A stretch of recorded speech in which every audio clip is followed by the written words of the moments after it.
The rebuilding of the Jewish temple is becoming more and more of a reality every day, and the things we're witnessing on the Temple Mount serves as direct evidence of that very fact. All right, folks, let's get into this one. Again, big news, developing news.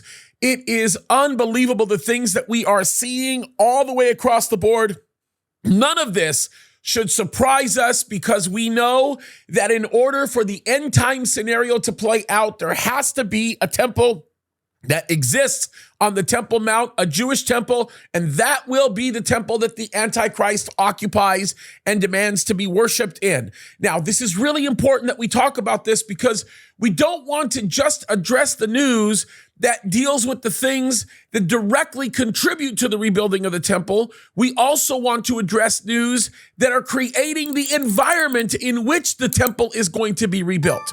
Last week, we spent some time talking about the fact that they have priests that are now showing up on the Temple Mount and are praying these prayers that are bringing us one step closer to the rebuilding of the temple. And we know that they're making these preparations very, very obvious to the rest of the world. We've been talking about the red heifers. We're talking about so many of the issues that we see beginning to formulate in and around the Temple Mount area. And this is an article that, although it is a couple months old, it is becoming more and more and more of an issue. As a matter of fact, even as recent as a few days ago, we are seeing more manifestations of this particular subject happening.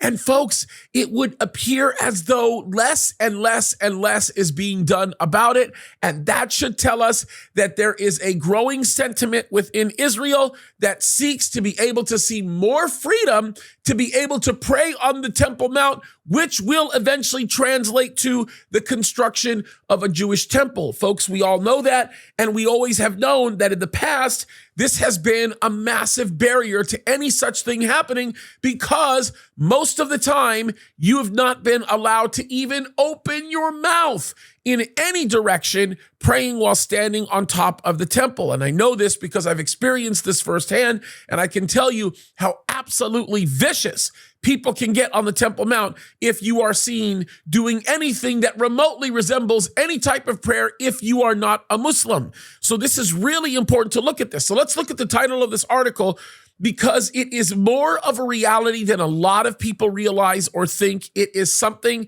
that is happening in the current moment and something that we should wake up to recognize is becoming more and more of a significant issue. Folks, if you don't think that the rebuilding of the Jewish temple is coming, you need to reconsider your thoughts about these things because all of the facts are coming together and we're seeing more and more evidence of this. So let me read the title of the article.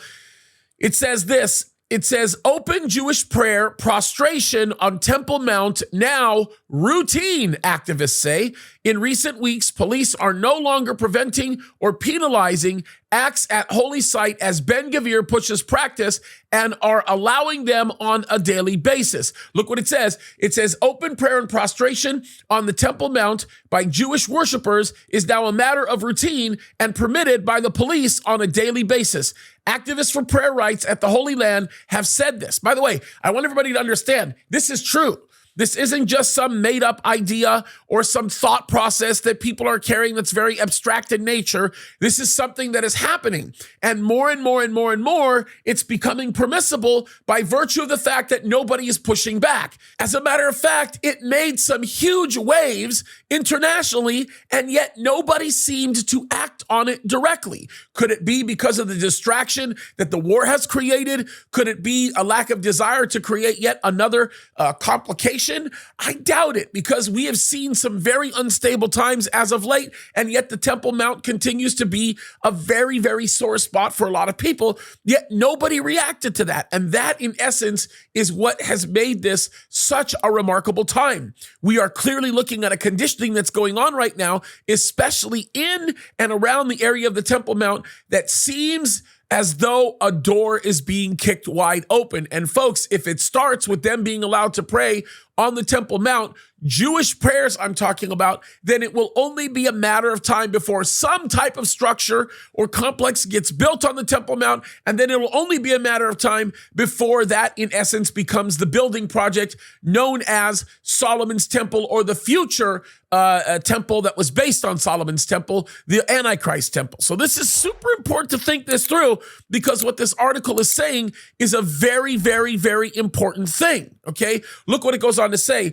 It says, the practice was witnessed during a visit to the Temple Mount by the Times of Israel on Wednesday, where an afternoon prayer service was conducted out loud. Activists say the prayers take place during morning and afternoon services every day. As a matter of fact, as I continue to read this article to you, I'm actually going to show you a video of these people that are actually worshiping on the Temple Mount. There's no violence happening. There's no weird rhetoric. These are people that are simply worshiping literally on the Temple Mount, and it would seem as though nobody is reacting to it. And I think it's a pretty amazing sight to be able to see this actually happening. Look what the article goes on to say. It says the prostrations are conducted on the eastern side of the Temple Mount, out of sight of Muslim worshipers, but in full view of police who accompany Jews during their visits, and who previously did not allow such prayers under the decades-old vague status quo regarding conduct on the Temple Mount, which, by the way,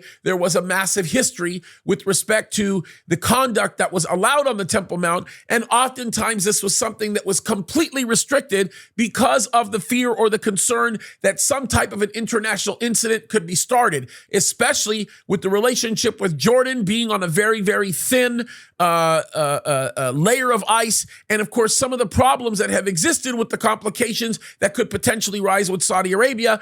And in recent years has been something nobody wants to mess with, because of the fear that some very, very fragile talks could fall out of place. And I think this is really, really important to understand and important to recognize and know. Very critical to see this. So all of this is pretty incredible to see happening right now, and this becomes even more interesting. Listen to what the rest of this article says.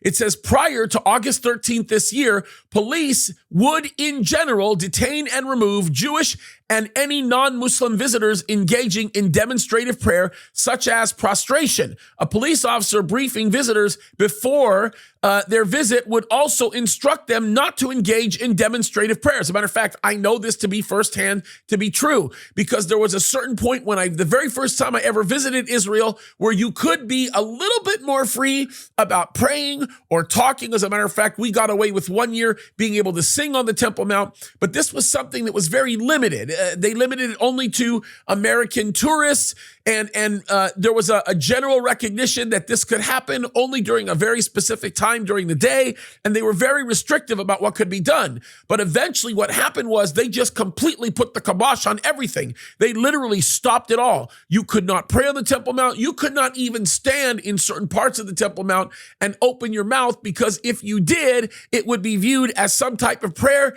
and it was always, always a very, very negative thing. And if you got anywhere near Al-Aqsa, or if you got anywhere near Al-Haram al-Sharif, the Golden Dome, which the Golden Dome, well, Al-Aqsa is right here where my thumb is. The Golden Dome, of course, is right there where my thumb is. I never really am good at that. But if you were anywhere near those areas on the Temple Mount, and you even thought of opening your mouth or beginning to look like you were talking or praying, then it would just literally be a potential international incident. So it was very strict back then, but that's not what's happening right now. It's changing, and it's changing in a big way. Look what the article goes on to say. It says, but such instructions are now no longer given as it appears. The new practice first gained attention on August 13th, which this year was the date of the Jewish feast of the 9th of Av, when worshipers who visited the Temple Mount at the same time as National Security Minister Itamar Ben Gvir prostrated themselves and prayed out loud. Police did not detain or remove any of the worshipers who engaged in such demonstrative prayer. Now, there's probably a lot of reasons for this. First of all, the 9th of Av this year would have been an extraordinarily emotional time for all Jews, because keep in mind, the last time the 9th of Av was observed, it would have been before October the 7th. And so this is the first time that the 9th of Av was observed. And this, of course, it's referred to as Tisha B'Av. It's the first time that it was actually observed since October 7th. And that becomes very considerable, because the 9th of Av is in essence or Tisha B'Av is in essence a recognition of the many terrible things that happened to the Jews on that specific date. That was the date in 70 AD that Titus destroyed the temple. That would have been the date in 586 BC when the first temple was destroyed by Nebuchadnezzar. And so this is something that is very important to a lot of Jews in recognizing some of the horrific things that have happened. And so I suspect that the idea of Ben Gvir getting on the temple and doing exactly what he was doing was something that was calculated by him and many of the people that are close to him, knowing and understanding that there's probably nobody that would enforce some customary rule that says be quiet, especially during this particular observation, this particular time, because remember, it's the first time since October 7th, and nobody's going to stop a Jew from actually stopping and or stop a Jew from sitting down and praying or prostrating themselves in a way where they're calling out to the God of Abraham, Isaac, and Jacob. As a matter of fact, on a national level, so many people in Israel are doing that right now. And so this should not be as a surprise. As a matter of fact, we'll show you some pictures of what this is looking like and what some people are doing right now on the Temple Mount. Look what the article goes on to say. It says, Ben Gvir insisted then and subsequently that his policy as the minister with authority over the police was to allow Jewish prayer at the site. Prime Minister Benjamin Netanyahu has sought to play down the development, asserting that there had been no change to the status quo. But Ben Gvir brushed off his protestations, and prayers have continued uninterrupted. By the way, this is a very, very critical point for Netanyahu right now, because Netanyahu's government depends upon people like Ben Gvir and some of the people who are sympathizers with him to actually support him, because without their support, then this government will fall apart. And unfortunately, if this government falls apart, then Netanyahu is no longer the prime minister. And of course, what he is seeking to put into effect with respect to the war footing right now going on with Iran and Hezbollah and Hamas and many of these other people that are coming against Israel gets thrown away. And so even Israel as a national entity, as the state, recognizes how important it is for Netanyahu to continue doing what he's doing, which is why Netanyahu is playing down Ben Gvir a little bit. But Ben Gvir understands that it's not going to get to the point where the government's going to fall apart, because there is, in essence, a political prowess here that exists amongst all of them that recognizes they can't have victory over these terrorists or these enemies unless they remain unified as a government, which is why Ben Gvir is taking advantage of a very touchy and a very difficult situation. Now, I'm not supporting his actions, nor would I ever support his actions in this particular context, but the one thing that I can do is I can show you guys how a pattern is being set to open up the door for what we know the Bible says is going to happen momentarily.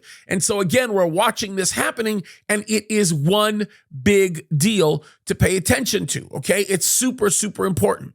Look at what it goes on to say. It says, one key Temple Mount activist who has been involved in lobbying for greater Jewish prayer rights at the site for many years told the Times of Israel that although the changes against August 13th were, quote, substantive, he did not believe they constituted a change in the status quo. I'm not so sure I agree with that statement, by the way, for a lot of reasons. But look what it goes on to say in the next paragraph. Discreet Jewish prayer has been permitted by the police since at least 2018 during the tenure of Gilad Erdan as police minister. According to the activist who wished to remain anonymous, that move was a real change to the status quo in recent years. And I'm going to just tell you this right now. It was. When Erdogan did this in 2018, you have to understand this was significant. And it was predominantly significant because he did it with a unified mindset with the government that he was serving, which of course at the time was of course Likud. This was when Netanyahu was in office. And I have to just tell you this right now.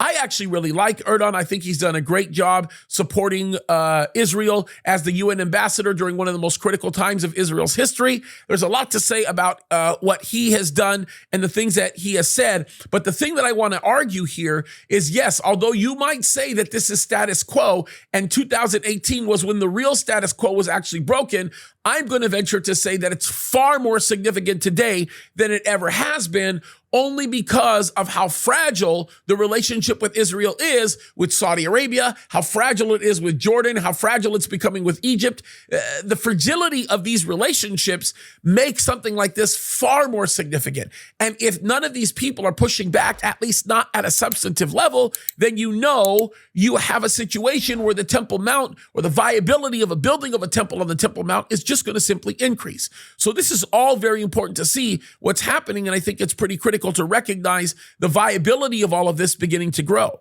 Okay, look what the article goes on to say. It says he added that along with the ability to prostrate oneself, the police also permit prayer with singing and dancing on the eastern side of the Temple Mount, although this reporter did not witness such activity during Wednesday's visit. Yeah, the reporter didn't have to witness that activity, but it's happening. We've got videos of it, folks. We just showed you a video of it, right? It's happening, and it's happening more and more and more and more. At the beginning of the visit, the article goes on to say, a group of some 30 people, mostly men, including some women and children, ascended to the Mughrabi gate from the entrance to the Western Wall Plaza singing, and they will prostrate themselves to God on the holy mountain in Jerusalem, a verse from the biblical book of Isaiah. And this is interesting because when you look at Isaiah and what it says there, the context of it is remarkable and it's powerful. And again, it deals with God and his hand directly upon Israel, whether it be through deliverance of Israel or his discipline of Israel. These are powerful words that are being sung, and anybody who's even remotely familiar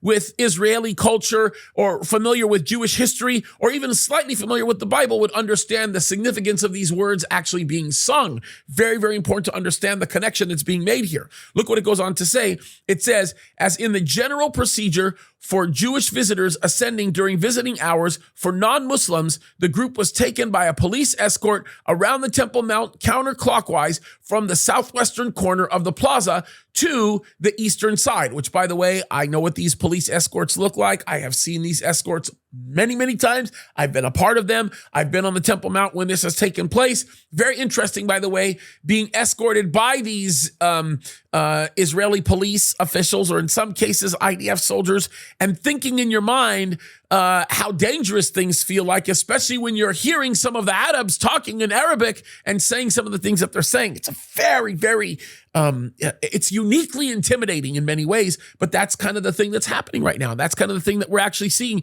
taking place on the Temple Mount. Look what the article goes on to say. It says, upon arriving there, numerous members of the group bowed down facing west to where the sanctuary of the ancient Jewish temples was located in full view of police.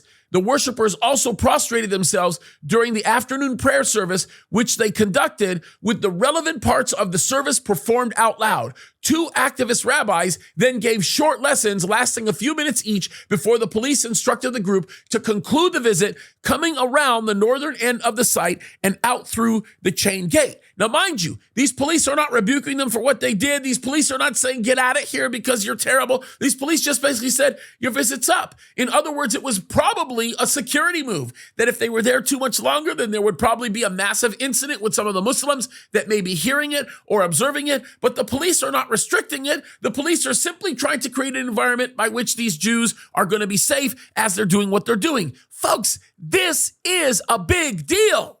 This is not status quo with the temple. Okay, folks, pay attention to this next paragraph because it is remarkably important. As a matter of fact, when you talk about the complexities that exist about this issue, this adds a whole new layer of complexities to the things that we're talking about. Look what it says. Veteran Temple Mount activist Rabbi Yitzhak Brand, who unusually for such activists is ultra-Orthodox, gave one of the lessons noting the ability to perform prostration without restriction since August 13th. By the way, just so you know why this is significant and why this becomes a lot more complicated, the ultra-Orthodox don't even do this. They don't show up on the Temple Mount like this and do such a thing. As a matter of fact, you won't see them there for many, many reasons. We don't even have the time to talk about all of it. And there's a lot to talk about here. But the fact that he's going up there and saying basically, hey, everything is fair. Since August 13, you can prostrate yourself, you can pray, you can do these things. First and foremost, it's out of character for anybody who's an ultra-Orthodox rabbi to do this, yet he's doing it. And look what he says here, according to the article. This is his quote. "We must give thanks to God that we have now merited greater closeness to God. Prostration is already a special form of worship on the Temple Mount and the site of the temple, and this is another stage in the redemption." Folks, another stage in the redemption. I just want you to understand with this quote that he gives us, what is the next stage? What is the next stage of redemption? I guarantee you it's the rebuilding of the temple, okay? I want you guys to see the thinking here, what's actually going on. This is heavy. Rabbi Ophir Elishaev, another ultra-Orthodox activist who has been visiting the Temple Mount for just a few years, also extolled the newfound liberty to bow down at the holy site and, like Brand, insisted it was another step toward the final redemption. And folks, this is not something that they're messing around with. That when they talk about the next step towards the final redemption, they are talking about literally the rebuilding of a temple in which they will be allowed to conduct animal sacrifice, as in the days of old. By the way, he's referring to the Temple Mount here when he talks about this. Here's the quote. "The completion of the ingathering of exiles is prostration. On the 9th of Av, an opening was created by God, and prostration was formally allowed on the Temple Mount." Okay, understand that. Understand the significance of what he's saying. And look what he goes on to say. This is his quote. "Everything begins slowly. We are beginning to build the infrastructure for the temple." Let me say that one more time. Everything begins slowly. We are beginning to build the infrastructure for the temple. So he is recognizing this, that the Jewish temple is about to be rebuilt. Folks, that is a big deal. That is a big deal. Listen to what this goes on to say. Speaking on Army Radio on Monday, Ben Gvir, a longtime proponent of Jewish prayer rights on the Temple Mount, predicting his time in politics, insisted that Israeli law does not discriminate between the religious rights of Jews and Muslims at the Temple Mount, which is considered the holiest site in Judaism and the third holiest in Islam, which, by the way, it's interesting because MBS, the Crown Prince of Saudi Arabia, is continuing to minimize the holiness of the site of Jerusalem and the Temple Mount specifically. Look what the quote goes on to say. "The policies on the Temple Mount allow prayer, period." That's what Ben Gvir is saying. He goes on to say, "You are allowed to pray. It's illegal to prevent you from praying." Asked if he would put a synagogue on the site if he could, he answered, yes, yes, yes, yes. And this is where everybody got all lit up because they realized that he wants to put a synagogue on the site of the courtyard in Al-Aqsa, which of course would be just an outrageous, completely outrageous notion in the current moment. And in reality, this type of talk, again, just goes further and deeper into the rebuilding of the temple. Look what it goes on to say. The article says, in response to Ben Gvir's comments, Netanyahu issued an oft-repeated statement insisting that there was, quote, no change to the official status quo on the Temple Mount, but avoided mentioning his ultra-nationalist coalition partner by name. And by the way, he's doing this on purpose because he can't mention Ben Gvir's name specifically. And quite frankly, he has to use language that is as, for lack of a better term, ambiguous as the language that he's using, because he may be arguing by the execution of such language that the status quo is that Jews have the right to pray. He's not really closing that end. He's leaving it very open-ended. Why? Because Benjamin Netanyahu is a brilliant politician. Let's make something very, very clear here. He knows what he's doing. The article goes on to say, the unwritten status quo at the site in the past provided few restrictions on Muslim prayer and access to the Temple Mount and its Islamic holy sites, while non-Muslims, including Jews, were not allowed to pray and could only visit during limited time slots via a single entrance to the site. And by the way, that's always been very true of that time, especially since 1967. The article goes on to say police began allowing discreet Jewish prayer around 2018, although the restrictions on access to the site for non-Muslims have remained in place. Israeli security officials view changes at the Temple Mount as having the potential to offset mass unrest, as the Temple Mount has been the scene of frequent clashes between Palestinian protesters and Israeli security forces, and tensions at the disputed compound have fueled past rounds of violence. By the way, I want to simply say this. I want to simply say the likelihood of that happening is very slim to none now, because I think the Arabs that would actually light this fire would be fearful of the fact that Israel would end the argument once and for all, take back possession of the Temple Mount and not give it to anybody. And that may be a real possibility, especially if they keep getting pushed. If the sleeping giant ends up becoming awakened, you might see that very thing happen. But look what it goes on to say. Defense Minister Yoav Gallant, who has increasingly clashed with Ben Gvir in recent months, has accused the minister of endangering Israel with his comments. And of course, there's a reason for that. Look at his quote. He says this: Ben Gvir's actions endanger Israel's national security and its international standing. Why? Because if this continues to happen, then lots of the nations will turn against Israel. But we know that that's going to happen anyway, based on what we read in Zechariah chapter 12 and Zechariah chapter 14, specifically as it relates to Jerusalem. We shouldn't be surprised by this. But look at the last paragraph of this article, and please pay attention. If you haven't paid attention to anything, pay attention to this. Ben Gvir fired back, accusing Gallant of, here it is, here's the quote, bowing to Hamas and dragging the state of Israel into a reckless deal, in reference to proposals for a hostage release deal and a ceasefire agreement with Hamas in the Gaza Strip. So he's playing this smart. He's basically saying that, in essence, what Gallant is looking to do is something that is not in the best interest of all Israelis. And I have a feeling that Ben Gvir is representing a lot of the sentiment of many Israelis, especially as it relates to having the right to do something on a place that they regard so holy and so sacred. Folks, all of this to simply point out the fact that we are absolutely living in a scenario right now where we could at any moment begin to see a massive direction shifting in order for the rebuilding of the temple to take place. And folks, the plan's already made. The instruments are already there. The priests have already been praying on the mount. They are, they're getting ready for the red heifers to do that, to dedicate the building of the temple. They're making the special anointing oil right now. We read an article about that recently. And folks, make no mistake about it. We are about to witness the rebuilding of the Temple Mount. It's happening. It's going to come sooner than later. Now, when is it going to actually happen? I don't know. But I can tell you it's more of a possibility today than it ever has been in the recent history, in the last 1,000 years or more than 1,000 years. It's more of a possibility than it ever has been since the time of Nehemiah. And this is such an incredible picture that we must take in to our minds and hearts to recognize that God never lied when he told us what would happen. And this is the place that we have of hope. As we know we are approaching the time where Christ could come at any moment, this is also the time that the Lord promised us that he would fill us with this Spirit, that he would give us supernatural understanding and awareness and strength, and that he would make our ability to be so supernaturally charged that there would be nothing that we would be unable to do if it were not for the empowering of the Spirit of God. In other words, as God's Spirit empowers you to do a specific work, you're not only going to do that work, but you're going to be blown away as the faithfulness of God shines through.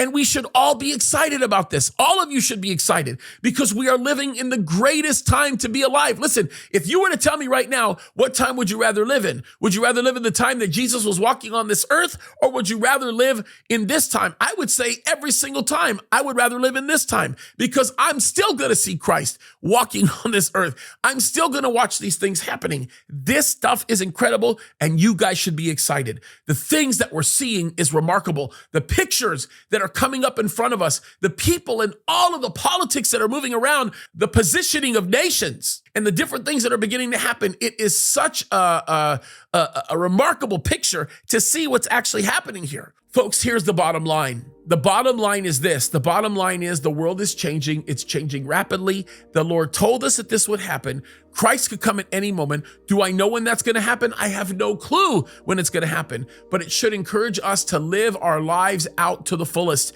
that we should be excited about what God is doing because the world is changing and it's changing rapidly. Christ could come at any moment, and this is the greatest time to be alive. So more than ever, get into God's word, study his word, pray, seek him, and watch God do amazing things. It's all coming to life, folks, and we have a lot to be excited about. What an incredible life to live. God is good, he's faithful, and we're watching it happen before our very eyes. God bless you.